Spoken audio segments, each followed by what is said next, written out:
Viewers, thank you for joining us. The Urdu imposition debate is raging in Karnataka, with the BJP slamming the Congress government for mandating Urdu proficiency for Anganwadi teacher applicants in Mudigere and Chikkamagaluru districts.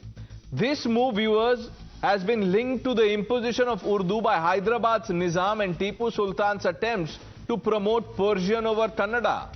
The BJP says that this decision is a blatant attempt at Muslim appeasement, limiting job opportunities for non-Urdu speaking candidates. In fact, BJP MP Tejasvi Surya has written a letter to the Karnataka Chief Minister calling the decision a blunder and asking him to withdraw the decision. He has accused the Congress of insulting Kannadigas. The Congress has countered the appeasement charge by claiming that this is a BJP-era circular and that this proves BJP's hypocrisy.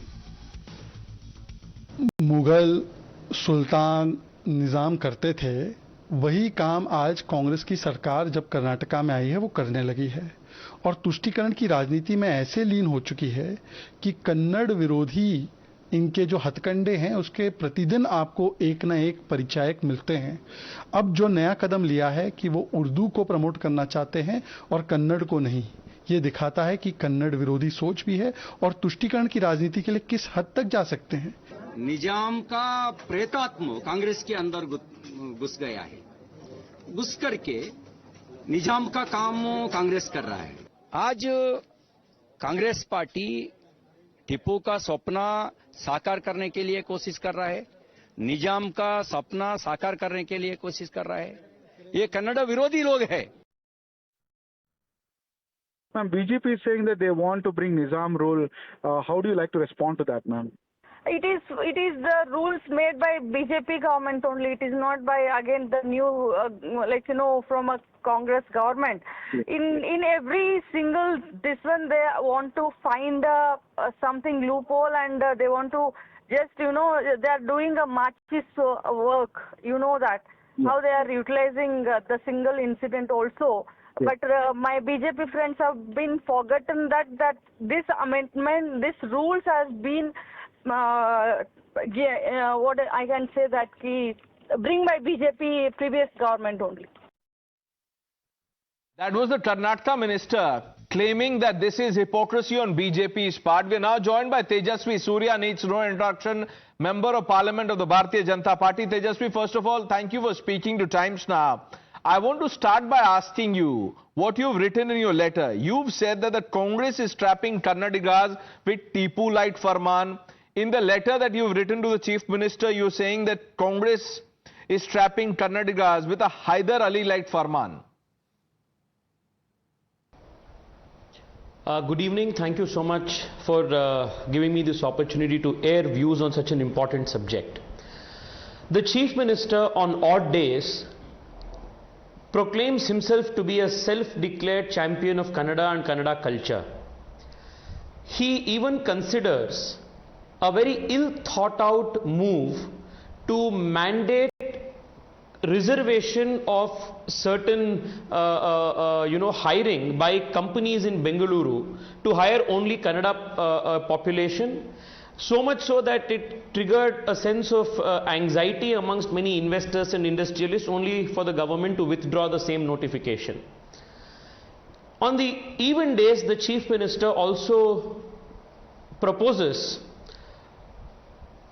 Farmans of this kind where he tries to impose the Urdu language on everybody in Karnataka, and all Anganwadi teachers in Karnataka, makes it a eligibility criteria for you to apply, to be eligible to apply to be an Anganwadi teacher. My question to the Honorable Chief Minister is very simple. How many children in Karnataka need Urdu as a primary means of instruction at the Anganwadi level, that you are requiring, making this requirement that Anganwadi teachers must profess knowledge of Urdu? Now that we all know that majority of the students in Karnataka or children in Karnataka do not want or are not native Urdu speakers. Okay. What is the logic behind this kind of a requirement?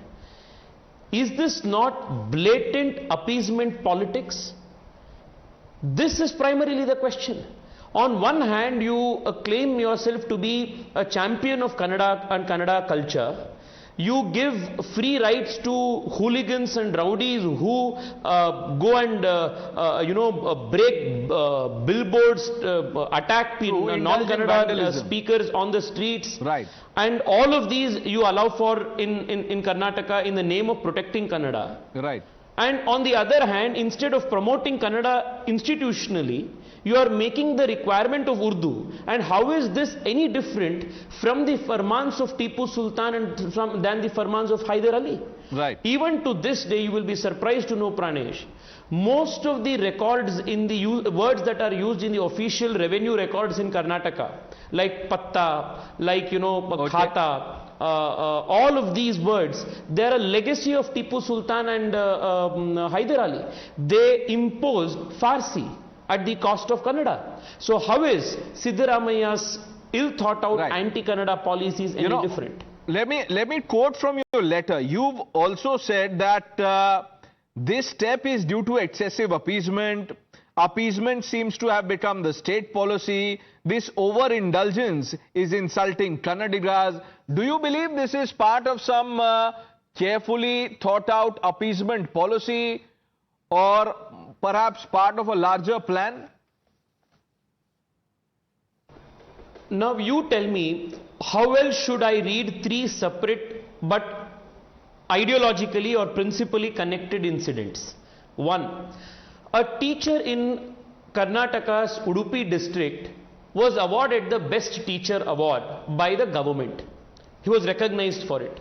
But just before the government could present him the award, right, the SDPI, yes, which is a known terrorist organization, a student outfit of the band PFI, this particular outfit raises hue and cry and says that this teacher followed the government's instruction during the hijab controversy and asked the students to follow the government circular asking them to wear the uniform.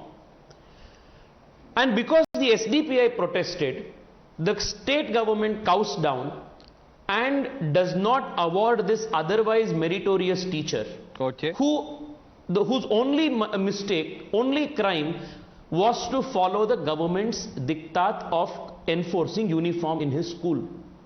First incident. Second incident.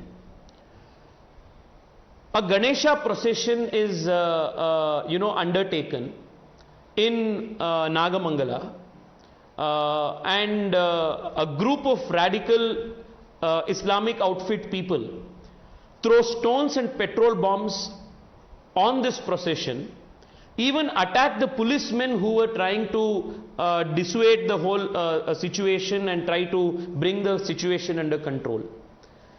But the police, under the instruction of the state government, does not file an FIR, does not file charges, does not name these perpetrators of this violence in the FIR, but from A1 to A23, innocent Hindu boys who had organized this Ganesha procession and Ganesha Pandal are named as the accused from A1 to A23.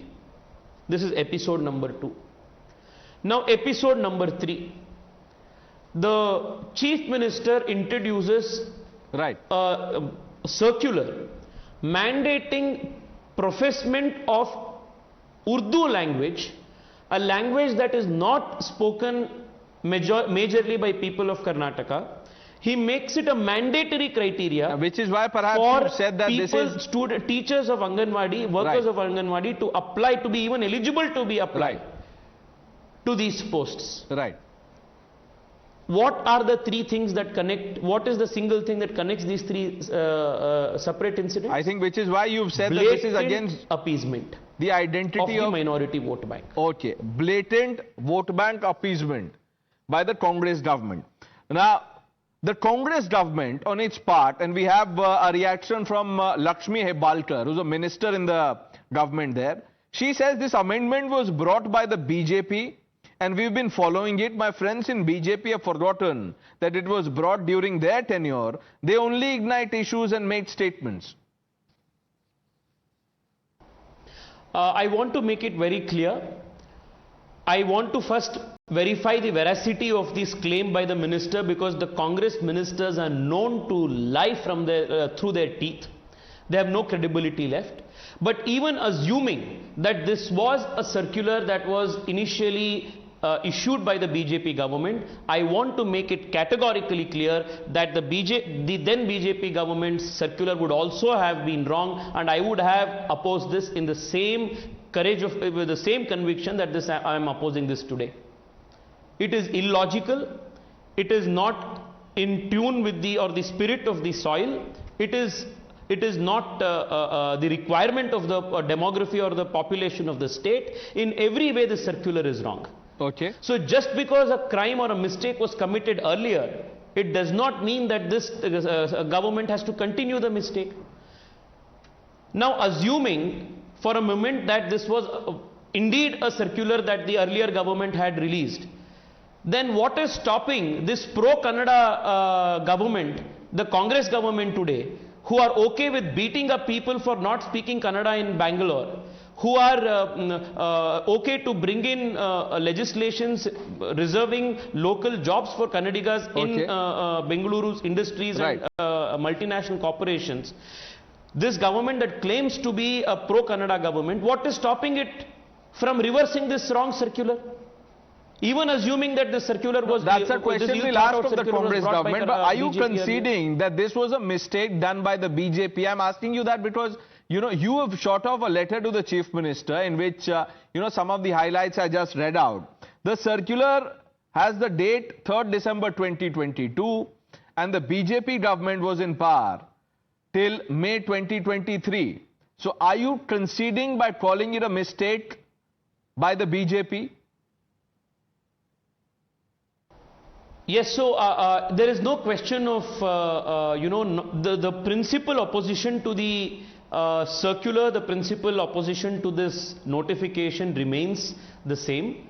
The Bharatiya Janata Party as an organization and me as an individual, we both are of the view that if there was a mistake that was committed earlier, whether through oversight or for lack of due diligence, I would not want to go into this because I do not know the veracity of the claim by the minister. But even assuming for a moment that it was done, that doesn't mean that we should not be opposing the mistake that was done earlier. Because it is an ideological, it is a principled stand that we are taking.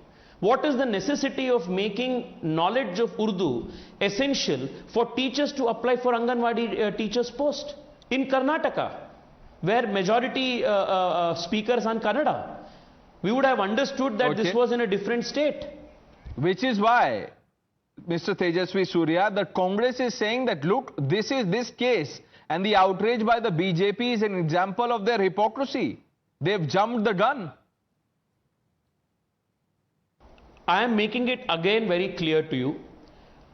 For a minute, assuming that the minister's statement is true, then what was done earlier also was wrong. Okay. It has to be corrected. What more clarity do you need than this? Right. Tejasvi Surya, you always speak your mind. Thank you for taking direct questions here on India Front.